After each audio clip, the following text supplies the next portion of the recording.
सब कुछ खोकर अगर आप में कुछ करने की जज्बा है तो समझ लीजिएगा कि अभी तक आपने कुछ नहीं खोया।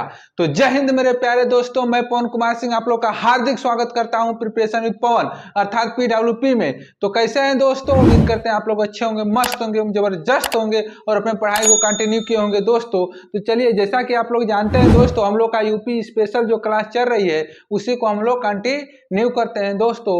और इसमें हम लोग पढ़ रहे थे दोस्तों, हम लोग पिछली क्लास में जो पढ़े थे यूपी की राजनीतिक व्यवस्था, ठीक है ना दोस्तों। हम लोग इसमें पढ़ रहे थे उत्तर प्रदेश की राजनीतिक व्यवस्था। पार्ट 1 हम लोगों ने पढ़ लिया था दोस्तों, और पार्ट 2 में उसी के आगे हम लोग पढ़ाते हैं, ठीक है ना, पढ़ते हैं, ठीक है दोस्तों। चलिए आइए ध्यान दीजिएगा, जो यूपी की जो राजनीतिक व्यवस्था है इसमें हम लोगों ने बात कर रहा था पिछली क्लास में दोस्तों विधानसभा के बारे में, ठीक है दोस्तों। उसी के आगे कंटिन्यू करते हैं, ठीक है। तो आइए देखिए, विधानसभा में तो हम लोगों ने पढ़ लिया था विधानसभा के बारे में, और जो शेष रह गया वो पढ़ लेते हैं, ठीक है। तो देखिए, पहला विधानसभा के अध्यक्ष, मतलब कि हम लोग पढ़ेंगे कि विधानसभा के अध्यक्ष कौन थे, ठीक है ना। तो याद रखिएगा दोस्तों, विधानसभा के प्रथम अध्यक्ष जो बने थे उनका नाम था पुरुषोत्तम दास टंडन, ठीक है। विधानसभा के प्रथम अध्यक्ष कौन थे बाबू? पुरुषोत्तम दास टंडन। अगर सबसे अधिक बार पूछ दे कि विधानसभा के अध्यक्ष कौन रहे हैं, तो सबसे अधिक बार दोस्तों दो व्यक्ति थे जो कि विधानसभा के अध्यक्ष रहे हैं, केसरीनाथ त्रिपाठी और आत्माराम गोविंद, ठीक है ना। केसरीनाथ त्रिपाठी और आत्माराम गोविंद, ये 3 बार विधानसभा के सबसे ज्यादा बार अध्यक्ष रहे हैं, ठीक है। अब अगर पूछ लिया जाए दोस्तों कि विधानसभा के अध्यक्ष वर्तमान में कौन है, तो वर्तमान में कौन है दोस्तों? सतीश महाना। वर्तमान में कौन है? सतीश महाना। आप लोगों को समझ में आया कि नहीं? देखिए, अगर आप लोगों से पूछा जाए प्रथम बार विधानसभा के अध्यक्ष कौन थे? पुरुषोत्तम दास टंडन। अगर यही पूछे सबसे अधिक बार कौन रहे हैं, तो 2 व्यक्ति का नाम याद रखिएगा दोस्तों। पहले का नाम है केसरीनाथ त्रिपाठी और दूसरे का नाम है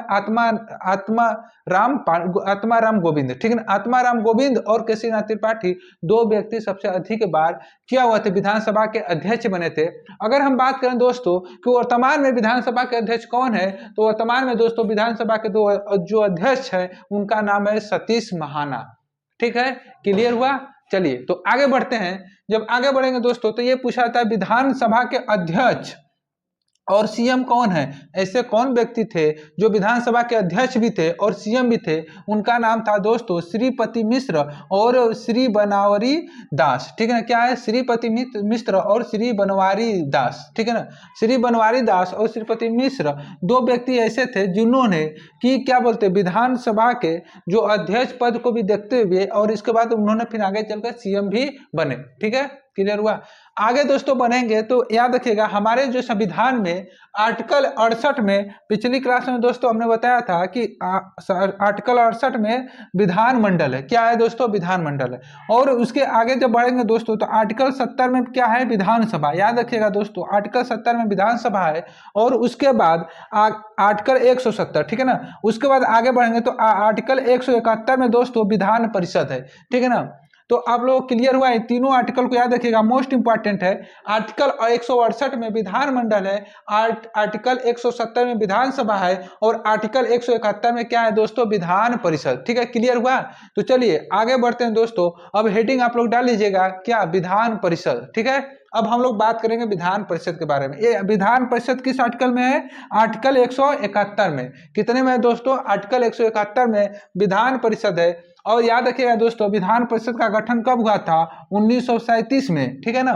अगर पूछा जाए यही कि विधान जो परिषद है स्वतंत्रता के बाद कब बनी थी, तो 1952 में। कब बनी थी स्वतंत्रता के बाद? 1952 में। यही अगर दोस्तों पूछा जाए कि बताइए विधानसभा में सीट कितनी है, वर्तमान समय में जो सीटों की संख्या है 100 है। इसके अगर पहले की बात की जाए दोस्तों, जब उत्तराखंड था तो उस समय विधान परिषद की सीटें 108 हुआ करती थी, ठीक है ना।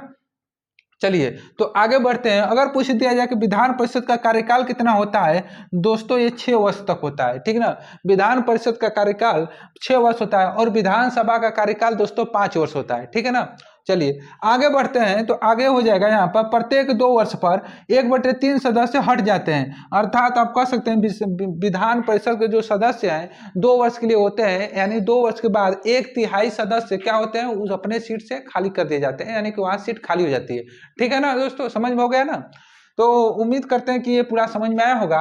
फिर आगे दोस्तों आइएगा, बढ़ते हैं। तो आगे बढ़ेंगे तो विधान परिषद के सभापति, ठीक है ना, विधान परिषद के सभापति के बारे में हम लोग बात करेंगे। तो याद रखिएगा, विधान परिषद के जो पहले सभापति थे उनका नाम था चंद्रभान। क्या नाम था बाबू? चंद्रभान, ठीक है ना। अगर यही बात करें कि विधान परिषद के वर्तमान में सभापति कौन है, तो वर्तमान में जो सभापति है उनका नाम है कुंवर मानवेंद्र सिंह। क्या नाम बाबू? कुंवर मानवेंद्र सिंह वर्तमान में। अगर भी यही पूछ लिया जाए दोस्तों कि विधान परिषद के सभापति जो कि सबसे ज्यादा बार रहे हैं उनका नाम बताइए, तो सबसे ज्यादा बार कौन थे बाबू? वीरेंद्र स्वरूप। कौन थे? वीरेंद्र स्वरूप सबसे ज्यादा बार विधान परिषद के सभापति रहे हैं। समझ में आया दोस्तों? चलिए, तो फिर आगे आप लोगों को ये समझ में आ गया होगा। उम्मीद यही करते हैं कि विधान सभा और विधान परिषद अच्छे से समझ में आ गया होगा दोस्तों। अब आगे हम लोग पढ़ेंगे विधानमंडल का एक पार्ट और है जिसका नाम है राज्यपाल, ठीक है ना। अब राज्यपाल के बारे में आइए दोस्तों पढ़ते हैं, ठीक है ना। तो राज्यपाल के बारे में पढ़ेंगे तो ये किसी हमारे भारतीय संविधान में किस आर्टिकल में है, तो आर्टिकल 153 में है। क्या? भारत का राज्यपाल होगा, भारत का एक क्या होगा? राज्यपाल होगा, आर्टिकल 153 में, ठीक है ना दोस्तों। फिर आगे चलेंगे तो राज्यपाल की नियुक्ति कौन करता है? राष्ट्रपति। राज्यपाल की नियुक्ति कौन करता है दोस्तों? राष्ट्रपति। अगर यही पूछे कि बताइए राज्यपाल का कार्यकाल कितना होता है, तो दोस्तों देखिए राज्यपाल का जो कार्यकाल होता है राष्ट्रपति के प्रसाद पर्यंत कार्य करता है, ठीक है ना। समझ आया कि नहीं? जो राज्यपाल है वो राष्ट्रपति के प्रसाद पर्यंत, यानी कि राष्ट्रपति की जब इच्छा होगी तब रखेगा और जब इच्छा होगी तब हटा देगा उस पद से। इसे कहते हैं प्रसाद पर्यंत, ठीक है ना। इस तरह मान ले, समानता अगर नॉर्मल मान लिया जाए तो नॉर्मल 5 वर्ष के लिए होता है, ठीक है ना दोस्तों। समझ में आया? चलिए आगे बढ़ते हैं। तो राज्यपाल का नियुक्ति यानी त्याग पत्र अपना जो नियुक्ति है सॉरी यानी कि मान लीजिए कि राज्यपाल है अपना रिजाइन देना चाहता है तो किसको देगा, तो अपना जो त्याग पत्र है वो किसको देता है? राष्ट्रपति को। और ये देखिएगा राज्यपाल का जो वेतन निर्धारित करता है वो वेतन निर्धारित करते हैं राष्ट्रपति के द्वारा, ठीक है ना। राष्ट्रपति के ऊपर निर्धारित किया जाता है कि इनको कितना मतलब की सैलरी दी जाएगी, ठीक है दोस्तों। आगे बढ़ते हैं। तो ये क्वेश्चन कई बार पूछा गया है कि उत्तर प्रदेश के प्रथम राज्यपाल कौन थे, ठीक है। तो उत्तर प्रदेश के प्रथम राज्यपाल कौन थे, तो भाई कौन थे? सरोजिनी नायडू, ठीक है ना। सरोजिनी नायडू जो उत्तर प्रदेश की प्रथम महिला क्या थी? राज्यपाल भी थी, और प्रथम भी पूछे तब भी कौन थी? सरोजिनी नायडू ही थी, ठीक है ना। प्रथम, इस तरह याद रखिएगा, उत्तर प्रदेश के प्रथम राज्यपाल सरोजिनी नायडू। उत्तर प्रदेश के प्रथम महिला राज्यपाल कौन थी? सरोजिनी नायडू, ठीक है। चलिए आगे बढ़ते हैं दोस्तों। तो पूछा जाए कि वर्तमान में राज्यपाल कौन है, तो वर्तमान में कौन है? आनंदीबेन पटेल, ठीक है ना। वर्तमान में कौन है? आनंदीबेन पटेल हैं दोस्तों। अगर यही पूछ लिया जाए कि उत्तर प्रदेश के राज्यपाल के प्रथम कार्यवाहक राज्यपाल कौन थे? विधभूषण। कौन थे बाबू? विधभूषण थे। कौन थे? विधभूषण। अब याद रखिएगा कार्यवाहक राज्यपाल, यहाँ पे एक शब्द है कार्यवाहक। कार्यवाहक शब्द का यूज तब किया जाता है दोस्तों जब जब राज्यपाल अपने पद पर ना हो, उसके जगह पर उसका कोई कार्यभार और संभाल रहा हो तो उसे कहते हैं कार्यवाहक, ठीक है ना। तो प्रथम कार्यवाहक राज्यपाल बने थे विधभूषण, ठीक है। अगर यही पूछ ले दोस्तों कि बताइएगा हम लोग को पता है कि हम लोग का उत्तर प्रदेश कब बना था? 24 जनवरी 1950 को, ठीक है ना। यानी इसके पहले तो अदर नाम था, इसका नाम उत्तर प्रदेश यानी यूपी कब पड़ा? 24 जनवरी 1950 को। इसलिए हम लोग क्या कहते हैं? 24 जनवरी को हम लोग क्या मनाते हैं? उत्तर प्रदेश दिवस, ठीक है ना दोस्तों। तो यहाँ पर ध्यान दीजिएगा 24 जनवरी 1950 को राज्यपाल कौन बने थे? HP मोदी। अर्थात कह सकते हैं जब हमारा राज्य उत्तर प्रदेश बना उस समय हमारे राज्यपाल कौन थे, तो उस समय राज्यपाल कौन थे दोस्तों? HP मोदी थे, ठीक है ना। कौन थे? HP मोदी, ठीक है। चलिए आगे बढ़ते हैं दोस्तों। अब देखिएगा अब राज्यपाल हो गया तो राज्य में देखिए राष्ट्रपति शासन भी लगता है। इमरजेंसी के समय जब मान लीजिए राज्य कंट्रोल में से बाहर हो जाता है तो उस समय इमरजेंसी शासन लगाया जाता है। तो अब ये पूछा जाता है क्वेश्चन कि उत्तर प्रदेश में कितनी बार राष्ट्रपति शासन लगाया जा चुका है, कब कब लगा था, इसके बारे में हम लोग डिस्कशन करते हैं, ठीक है दोस्तों। चलिए आइए ध्यान दीजिएगा, उत्तर प्रदेश में राष्ट्रपति शासन के बारे में बात करते हैं। सबसे पहले याद रखिएगा दोस्तों ये राष्ट्रपति शासन आया कब, ठीक है ना। अब मतलब कि कह सकते हैं कि आने को तो छोड़ दीजिए, जब संविधान बनेगा तभी आएगा। ये आप याद रखिएगा कि हमारा राष्ट्रपति शासन किस आर्टिकल के तहत लगता है, ठीक है ना दोस्तों। तो देखिएगा उत्तर प्रदेश में जो राष्ट्रपति शासन लगता है वो आर्टिकल 356 के तहत, ठीक है ना।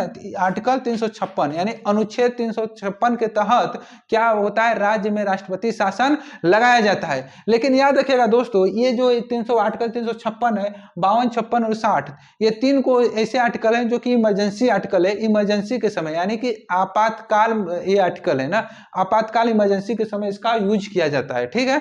चलिए आगे बढ़ते हैं दोस्तों। तो उत्तर प्रदेश में राष्ट्रपति शासन अब तक कितनी बार लगाया जा चुका है? तो अब तक कितनी बार लग चुका है दोस्तों? 10 बार, ठीक है ना। उत्तर प्रदेश में जो राष्ट्रपति शासन है अब तक 10 बार लग चुका है, ठीक है ना। और 10 बार लग चुका है तो ये पूछा गया सबसे पहला कब लगा था और सबसे अंतिम वाला कब लगा था, ठीक है ना दोस्तों। तो आइए ध्यान दीजिएगा, जो सबसे पहला राष्ट्रपति शासन लगा था वो लगा था 25 फरवरी 1968 से लेकर 26 फरवरी 1969 तक। कब? 25 फरवरी 1968 से लेकर 26 फरवरी 1969 तक ये क्या बना था? प्रथम राष्ट्रपति शासन लगा गया था। कहां पर? यूपी में, ठीक है ना। उस समय भारत के जो राष्ट्रपति थे उनका नाम था जाकिर हुसैन। क्या नाम था बाबू? जे हुसैन या जाकिर हुसैन, ठीक है ना। जो कि भारत के राष्ट्रपति थे, परंतु ये उनका नाम क्या था? जाकिर हुसैन। और इनके काल में ही, कार्यकाल का मतलब समझ सकते हैं कि इनके द्वारा ही क्या हुआ था? उत्तर प्रदेश में राष्ट्रपति शासन लगाया गया था। यानी उत्तर प्रदेश पर किसका राज हो गया था उस समय? जाकिर हुसैन साहब का, ठीक है ना। क्लियर हुआ? आगे जब बढ़ेंगे तो ये देखिए सीएम, उस समय सीएम कौन थे, ठीक है ना। सीएम सीसीएस से याद कर लीजिएगा, चौधरी चरण सिंह, ठीक है ना। चौधरी चरण सिंह कौन थे? सीएम चौधरी चरण सिंह अर्थात सीसीएस, ठीक है। समझ में आया ना। चलिए आगे बढ़ते हैं। तो पूछेगा अंतिम बार राष्ट्रपति शासन कब लगाया गया था? तो दोस्तों याद रखिएगा, अंतिम बार का अगर बात करें तो अंतिम बार लगा था 8 मार्च से लेकर 3 मई 2002 तक। कब? 8 मार्च 2002 से लेकर 3 मई 2002 तक अंतिम बार लगा था। इसके बाद कोई भी राष्ट्रपति शासन उत्तर प्रदेश में नहीं लगा है अब तक। तो आप लोग याद रखिएगा, इस समय जो मतलब कि 2002 में लगा था, उसके राष्ट्रपति कौन थे उस समय? के.आर. नारायण थे। क्या नाम था बाबू? के.आर. नारायण, ठीक है। अगर हम करें सीएम की बात तो उस समय सीएम कौन थे, यानी कि मुख्यमंत्री कौन थे बाबू? कौन थे? राजनाथ सिंह। कौन थे? राजनाथ सिंह उस समय मुख्यमंत्री थे। और राष्ट्रपति कौन थे? के नारायण। और ये अंतिम बार लगा था 8 मार्च से लेकर 3 मई 2002 तक, ठीक है दोस्तों। अगर यही हम बात करते हैं कि प्रथम बार जो यूपी में राष्ट्रपति शासन जो कि प्रथम बार कब लगा था, तो 25 फरवरी 1968 से लेकर 26 फरवरी 1969 तक लगा था। उस समय भारत के राष्ट्रपति थे जाकिर हुसैन। उस समय सीएम कौन थे? सीसीएस चौधरी चरण सिंह, ठीक है ना। याद रखिएगा दोस्तों। अब और यूपी में कितनी बार लगाया जा चुका है? 10 बार। किस आर्टिकल के तहत लगाया जाता है? तो आर्टिकल 356 के तहत, ठीक है ना। तो उम्मीद करते हैं दोस्तों कि ये जो आप लोगों का था ये मतलब विधान मंडल आप लोगों को अच्छी तरह से समझ में आया होगा। तो समझ में आया होगा तो कमेंट बॉक्स में जरूर बताइएगा दोस्तों। आज के लिए इतना ही रहने देते हैं। धन्यवाद, थैंक यू सो मच। फिर मिलेंगे नेक्स्ट वीडियो में नेक्स्ट टॉपिक के साथ। धन्यवाद।